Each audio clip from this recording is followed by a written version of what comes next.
Welcome back, guys. We got a big forecast update here, and if you look to the right of me, you're seeing a lot of blue and a lot of pink colors on this future radar image, and that indicates places that will see some pretty hefty snowfall and, more importantly, a lot of ice. This is going to cause some huge problems, this storm will, to much of the Midwest and especially the Northeast, and there is a huge population in the path of this thing, and it's really coming at a bad time of day. In this forecast, we'll break down the timing and the impacts. We'll also talk about which schools and workplaces are likely to be closed later this week as our winter storm approaches.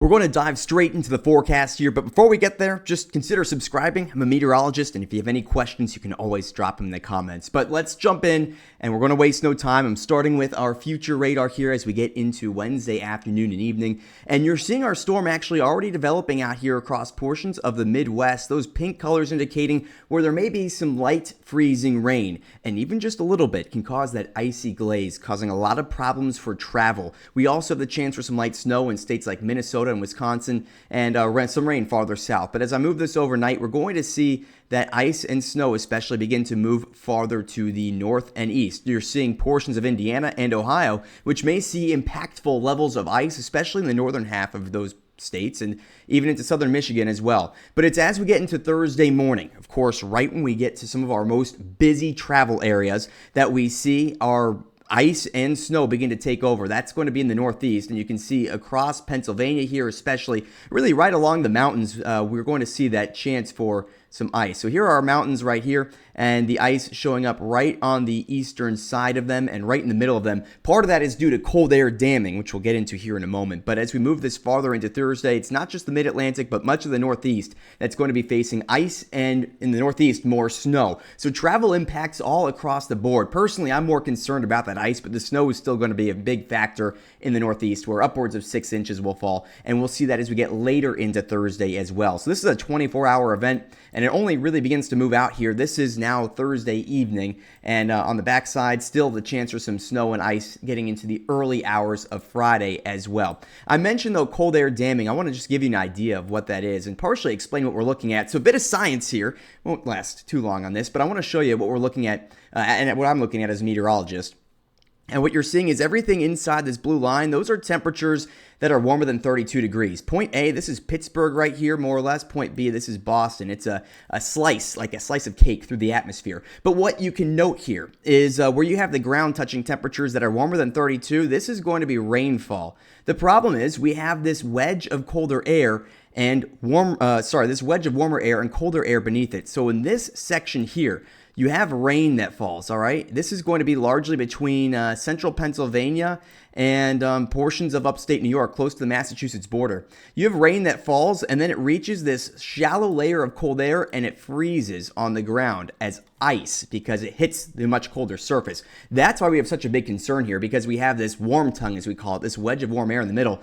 Then everything out here, this is all going to fall as snow where it remains colder than 32 through the entire column. Right in the middle here, that's going to be your sleet. But that's one of our big concerns. And also, cold air damming, that's when you can get some of this colder air to wedge up against the mountains, and you will have rain that falls into that shallow layer of cold air as well and can cause some big concerns with ice. But let's take a look at how much will fall, because that is all important when it comes to impact snow and ice. And you'll see there's quite a bit on the way. We're going to start here with snow amounts. And by the way, freezing rain is my primary concern. So this is just one of the factors in this storm. And what you're seeing is most of this stays farther north. Some snow, as we mentioned, across Wisconsin and Minnesota, as well as Michigan through the late hours of Wednesday into Thursday morning, but only about 1 to 3 inches. We look towards the Northeast, and that's where these numbers become a bit more substantial, where the air is colder.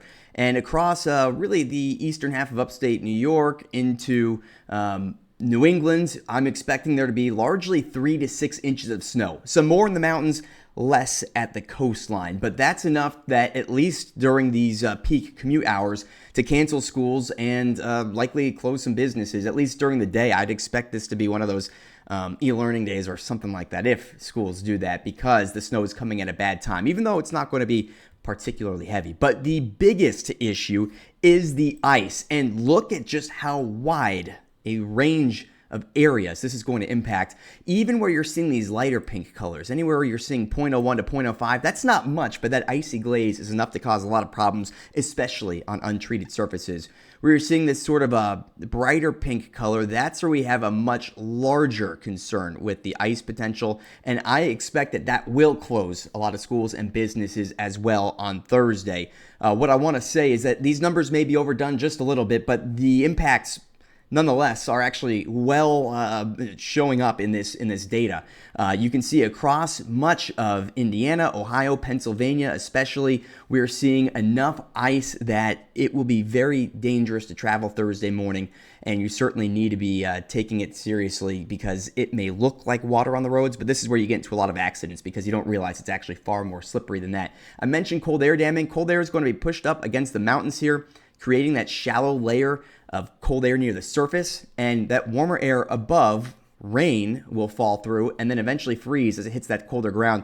That's why you're seeing this extra wedge on the eastern side of the mountains here. And even into New England, while we aren't expecting quite as much freezing rain, there will still be that glaze on the ground away from coastlines that will cause some big concerns. So this storm as a whole, looking like a big one heading into Thursday. The timing of it's not great, morning especially, but even into the afternoon, I expect much of the Northeast is going to be facing some delays and cancellations in terms of schools and businesses, and you should be watching this closely and making plans to stay home if this forecast continues to stay on track here. Before I leave you, I wanted to give you an idea of what we're looking at through the middle of the month of February, and if you watched our February outlook, well, you know there's a good chance for snow, and there could be a lot of it. So let's give you an idea of the pattern that's unfolding. I'm going to show you the European model here, not to be taken verbatim, but it gives you an idea of the pattern we're getting into. So let's just move this forward in time, and you're going to see first our storm system that impacts us Wednesday, Thursday, but even after that goes by, you're going to notice this corridor right through here that's going to stay very active. So as I move this forward in time, note how many storm systems are being modeled to move through here, because it's going to be quite a few. There's another one that's going to impact us this weekend. We'll be talking about that actually very soon, so you'll want to, again, subscribe for more information on that. We have another system that's likely to form and move through that corridor as we get towards the second week of February, and perhaps 1, 2, even 3 more that are likely to be developing, and once again, coming through this part of the country. Because temperatures in the latest model data are coming in colder for the month, that means our chances for snow are substantially going up in that area, Great Lakes through the Northeast. And I'm still not sold on a huge amount of snow right on our coastal areas, but there is a much better possibility than it was thought to be just even last week.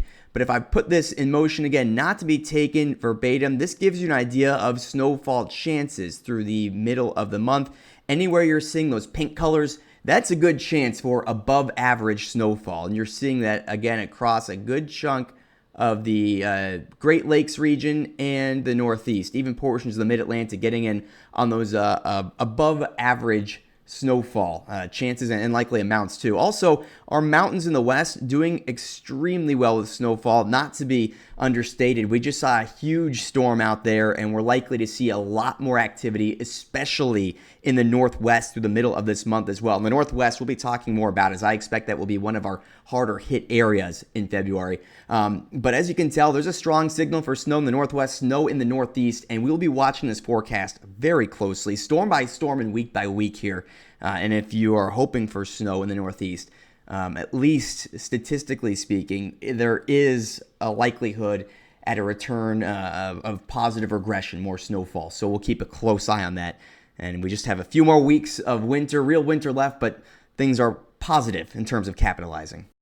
We're going to wrap up our video right here. Hopefully you're a little more prepared for what's coming this week. And if you like snow, maybe a little more excited about what's on the way later this month. But be sure to like, subscribe, and ask any questions you have in the comments. Like I said, I'm a degreed meteorologist. I'm happy to answer them and to give you a personal forecast. But until next time, we'll have an update coming out soon. Stay safe and watch out for that impactful weather coming this week.